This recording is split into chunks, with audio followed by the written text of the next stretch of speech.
abono ko sen oustas Tayibou ɗo fi kala conférence waɗaɗo ya hendomo wona ko sati a waɗiray suguno kollunku woni waɗirde ɗo ni ko sengole vidéo ɗo ko spécial fi bayana oustas Tayibou tun waɗeteɗo siɗa faala bayanaji maɓɓe ɗin fof ko ɗo tun abonotoɗa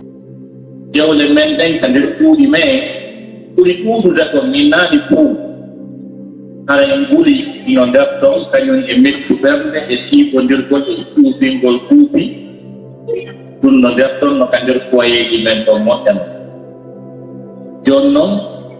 ɗum arino ɗon haa fayda waɗi waɗi tawi hara dewgal hara ko soñja a yeeɗo si joojom mbama haa gasi yayiraaɓe makko ɓe e neniraaɓe makko ɓen ko ɓeynata nene a muñoto nani dewgal wela yen dewgal no weɗi moƴƴa no mbi ɗum ngal mangal a weliraani donc ɗugol hara a muñoto nani nene dewgal wela alaa ko weɗi ka adda ɗo ɓuri dewgal ala kala ko wiyaano weli ko fof ko adda ɗo ko ɓuri welde ko dewgal annol ngal mangal si ɓoylodiri hara ko annani ko par ce que dewgal ngal ko Allah sarɗini koye nder tagi Allah o woni c'est-à-dire le mariage peut être dans la législation divine et tout ce que Dieu a légiféré est confortable c'est posable donc ko Allah subhanahu wa ta'ala sarɗini o yettike en kanko sariya makko on o waɗani en ɗum bo kadi diina o wi ko newen ɗatta ɗo o daadi yuridu llahu bikum l-yusra wala yuridu bikum l-usra Allah ko neweni falana on ka diina o falanaka on taftede e aya ɗo ma anzalna alayka alqur'ana litashqa min jippinani nde alqur'anare ma fiya maltite nous t'avons jamais fait descendre ce Coran pour que tu sois malheureux mais jippinani nde deftere fiya on maltitaɗo kataɗo tampi. Donc la législation divine n'est pas synonyme à la malédiction. Sariya Allah o asali fi sattede fi bidde ana yabo Allah dan yuridu Allah an yukhaffifa ankum wa khuliqa al-insanu dha'ifa. Allah dan ko fanda ni on e sariya on ko hoytina gondo sabu mo andi taga to loyi ɓiɗɗo akata matera ta suusi tenata soñja tenata sonko tenata ittede tenata heeke donc Allah no andi ɗum ko ɗum waɗi l'islam o l'islam est synonyme du bien-être l'islam prône le bien-être le développement la culture la science c'est tout ça qu'on appelle l'islam donc l'islam wona ko haaliti mana hino pittina neɗɗo hino soñjamo hino tampinamo jonno ko tawata ko c'est une religion qui est là pour organiser la société. Et le fondement, la base du fondement de la société, c'est la famille. Et cette famille, elle est composée d'un époux et d'une épouse. Tout commence là. Donc, de temps non cadre dina, ko bimana ko no moddina jukkudi wondi ganga jukkudi gonnan tan ko ɗum waɗi ɗi Allah onan ɗo hoyfini shar'ini fi desal ngal leemini waɗi banque muɗum moƴƴano jooni noon ko honɗum huɓɓi jiiteɗi ɗi nder ton ma ko honɗum haddi dewle ɗe wela no woodi piiji ɓufɗi tawata haana joole o demmo mi yewtata ɗo e nder 20 ou 25 minutes mi développinomo e nder 1 heure ou 2 heures de temps New York so ndaari ka tete so wiyen ɗum komi yewtitine ne doit komi digo ɗon miɗo yewti laɓɓini pos ɗumanni moƴƴa kala faalaɗo yanno yaade mum annda ɗon ɗum woni nene baaba biiteɗi ɗin ka nder cuuɗi no waawi ndaaroyde ma ɗum ko honno gertete haa cuuɗi ɗuɗɗa ɗi ɓuuɓa ɗi fota ɗi wesa no waawi ndaaroyde par ce que nder suudu ndun si wuli hara e hunde ma saa taga noon si tawi a puɗɗinaani hakkude ma e ɓeygu maɗa ka nder suudu hara ko wiyete ɓuuɓu gom a nanu inde mum kala neɗɗo mo dawata o heɓaani ɓeygu mo yiɗi yiɗuɗomo maa ɗo heɓaani moodi mo yiɗi yiɗɗomo ɓe wonda wondi ka islam haɗa ɗowɗu no arnoɓe adda Allah waɗi mo filakara adda mo raati donc kono noon Qur'an yetigen ko yete kutu ko no ke di wo wete kutu ko go deje Allah yetigen ko no ke di deje wo saya padang ha pada deje ne hakan de mai Allah wallahu ja'ala lakum min buyutikum sakana lawati on ke tuli on padejo ade jandom karmu kai pakya to deja saya tiru kaya karena auto jeno sona ini no sona no pira di Madinah itu kote kote ini kote ni uraka sampai assalamualaikum pertemuan kata iman pakaian jondeja donoan saat kita dua no lagi kita ngaya radio di koro wiawati kita bicara ke forum para mara ko isang modula kawan wana kuru intervensiasi ketika itu sino awani aku ibu tunggu saya baik kawan lina nur cuma nyata kau rokok nonton tapi sekarang burda urta dia udah radio di koro wi som sampai na nopia ada yang nongan jam dah kain di udah sipurana ini kacudi mau ada ni orang percaya wallahu ja'ala lakum min buyutikum sakana dia kira imane Quran ini wa min ayati an khalaqa lakum min anfusikum azwajan litaskunu ilaiha no jaa mande di makodi ko Allah ulan to takani on immo be wonki di monti fenguli li taskumu ilaiha di dejo ngemu ta deja de bengu mama deja de modi ma ala deja ta tiga ya tane di wo prima ko to termi asi pio nota jonyo firti ne go be ya dima wo be dukti gema ipandum no condition jawi do ko tayo ketika sudah saya meeting mama nonoti hala di pos parfumi di deodoran di mut wadi kunci labat soali ojak tiga manager di ojak mani mau ini empat kampi nomor si ojek kita ngasih ojek kure ya itu amma no kita lihat di mana tawai prado anggal bukti masih itu mau ada jude di rumah kemako teti mau beli pale bete koingal akema ko tetu la tene ngala wa sahiu ti gasu be wala ngal tetu na ko tay te man wat du di opoji undu ko be wa de metro si bi kema ni kay ko der janna mayu an ne jam ngai ndi donc an di je ne qur'ana wi ngai ti tawi ko ngel ido ketto di haba jonno kala mo yudo kayati ko ngesu doya nguli ki ka ngesu do repet ki tay kayati Posma, eu pego aí a ganhar de ela tem estava tudo ali dentro do sítio da Socori, ela tinha toda a tua aqui ando vendo o pia de a Socori cara andando de atividade. Dia moko ba no ya nyanda no ya pinhan ni kasuta ka kumbuli e sonya. Tuwan kita itabu ma kumbusi ya masabi dia kata arafu ma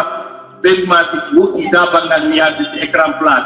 Ara alto ta ko de milong e butu mon tele do de Anjara ala jam angi jam ngai. Donc sifat inti di pono wadi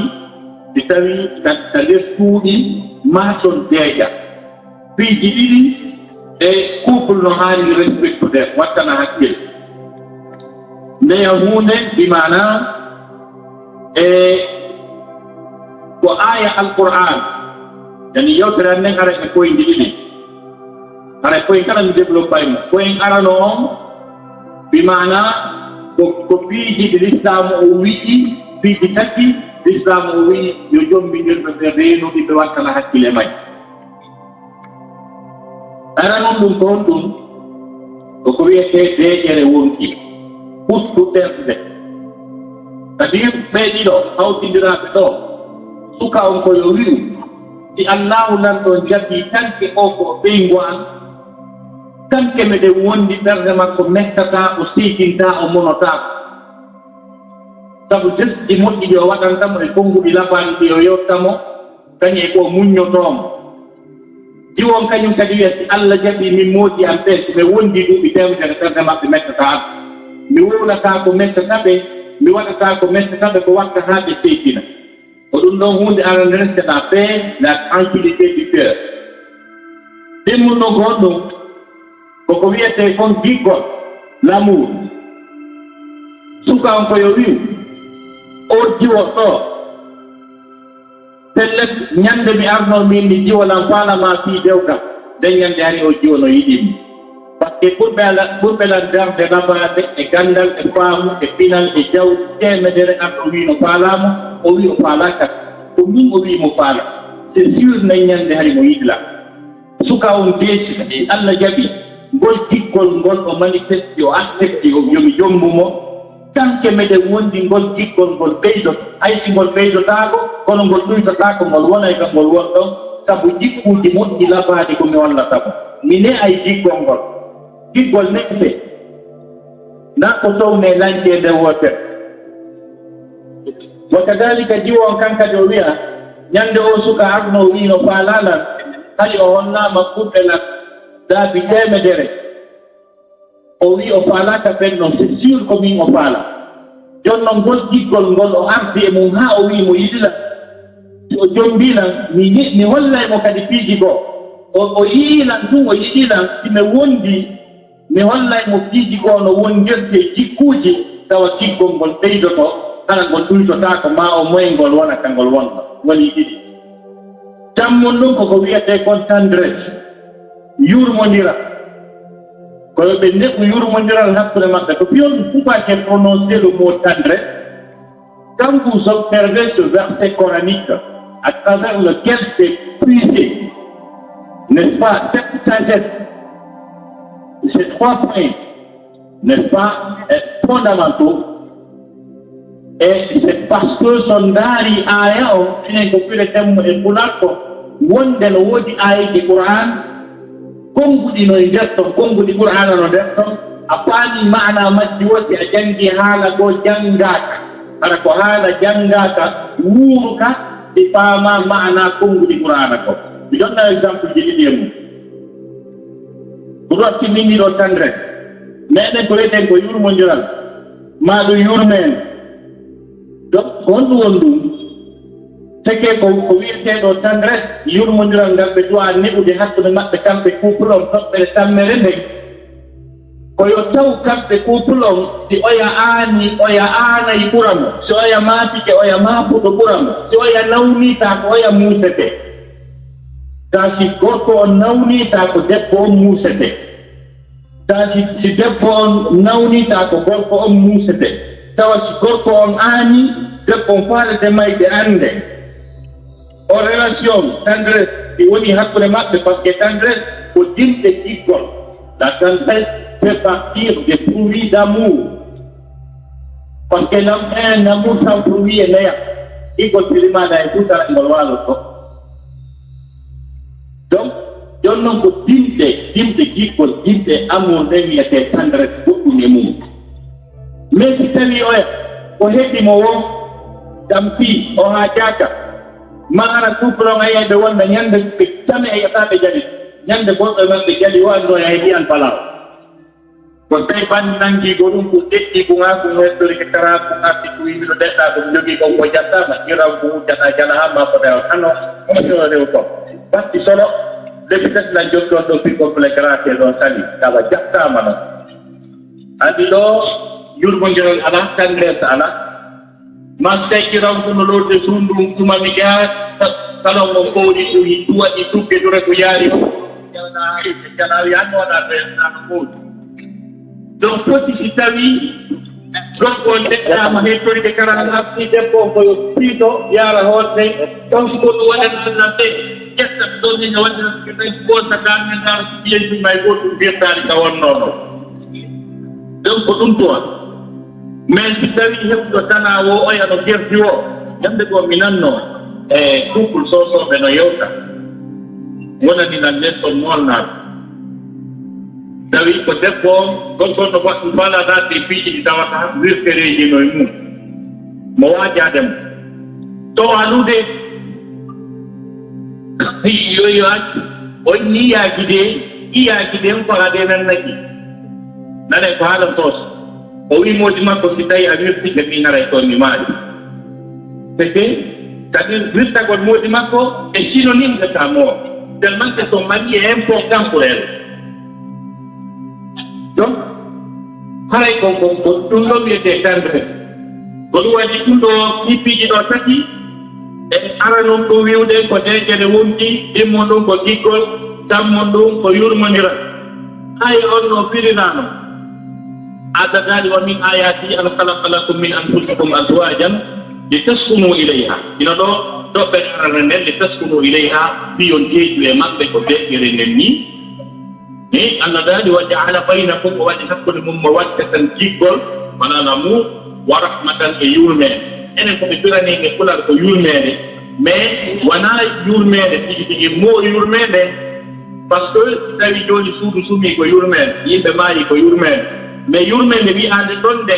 yo ko heɓi tan mo muɗum tan hakkili ka français fama ko wiyete kon tendresse parce que Dieu nous parle ici dans un cadre conjugal, sentimental et amoureux. C'est le mot qui colle.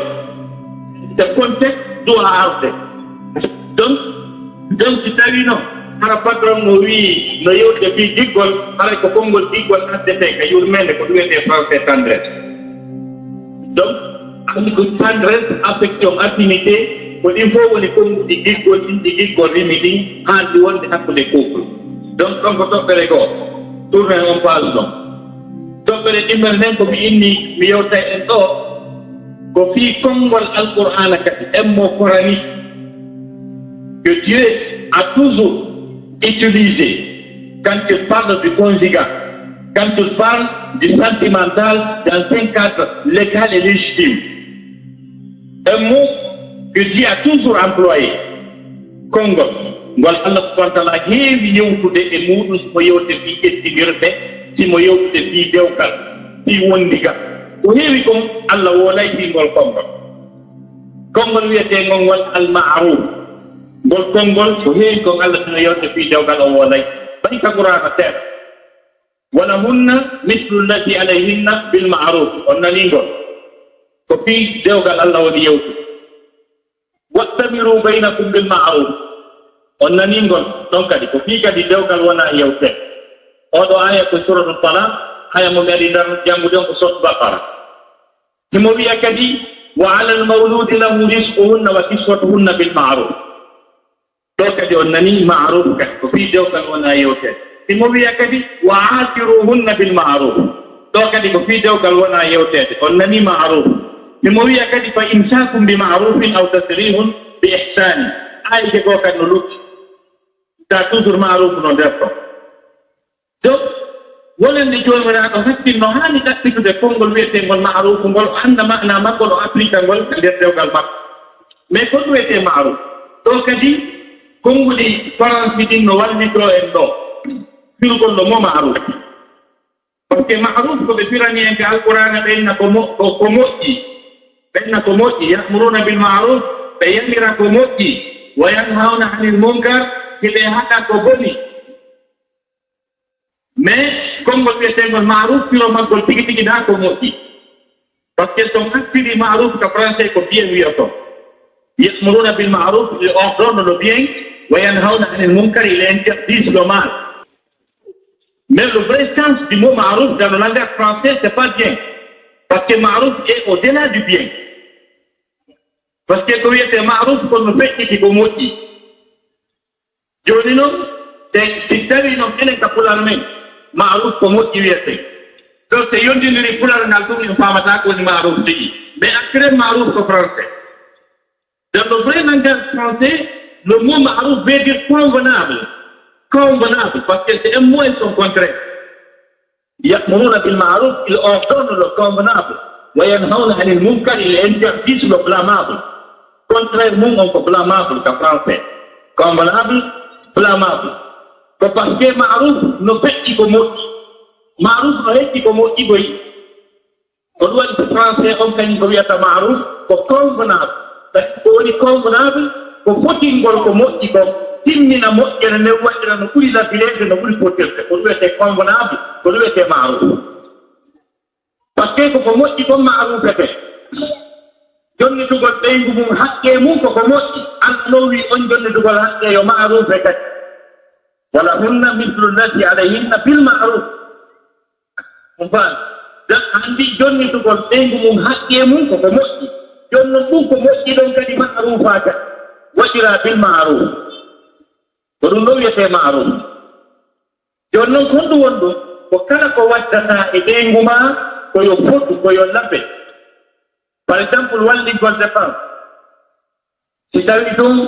honno wiyete waɗɗi ngol dépense a jonni ɓeyguma dépense a waɗi ko moƴƴi mais ndaarete si tawi ko bil maruf jonnirɗa ala dali wa ala almawludi lahu risquhunna wa kiswatuhunna bil maruf so wonani bil maruf piiji tati timbay gogo on jonna ko yonata kon siɗowol si tawi ko 30 000 yonata ida jogi 100 000 200 000 1 million ta mankini 30 000 on haray a wallini dépense kono wonani bil maruf bon ɗimmon ɗum ko ya jonnu fewno ka jonneteɗo jonnumo dépense o lawdimdi dacco a nangue wulata ko moƴƴi kon fof sodama ti jonna ɓeygu ma donc kammum ɗum kadi ko ya jonnirmo no moƴƴiri kala man ko hunɗo haray maruf waɗani si tawi ko 30 000 yonata a jonnani ɗum tamatle feere mum maarufu goni siko 30 000 yonata a jonnimo 30 000 neɗɗo kono harana bimbina o jonnuɗamo ko fewno ka nangue wuli ɗo dumaɗo ala jennoɗani ala jennoɗani ɓe yiɗa tindinede ta ɗum fof ko ɓay ko jam taftiri pose o kadda to nen ndeya jonno dépense law donc sa jonni dépense on kadi law haake fami a jonni 30 000 exemple ko ɗum yonata a jonni bimɓe o ko ɗum yonata ɗiɗɗam no sappi ko honno jonnirta est ce que kono moƴƴiri e jaɓɓe ɗo dépense jetta so jam jiranela to ɗum ɗin haalaji gonɗi ɗi wonta ɗon bonni timaron o hunde nde tawata mawata haɗi pottina haɗi labina ino ɗo ko ɗum ɗo allah hakkilli mais deɓre ɗon ko heɓan ɗon e wonani en mbaɗo wakkili pourquoi pas haɗi yimɓe wora ko moƴƴi o jaɓɓeranoɓe jetta so jam sunku donc maruf ko jiba noon gawrot donc ko taw kala ko waɗata hakkude ma ɓeygu ma ko ya waɗir no pottiri no laɓira a tawi sa noddaymo sa nodday ɓeygu ma ko ya noddir no bil maruf nayi na noddu ɓeygu ma kala maƴƴinayi muɗum palmada nafa nani maruf fi fatima fatim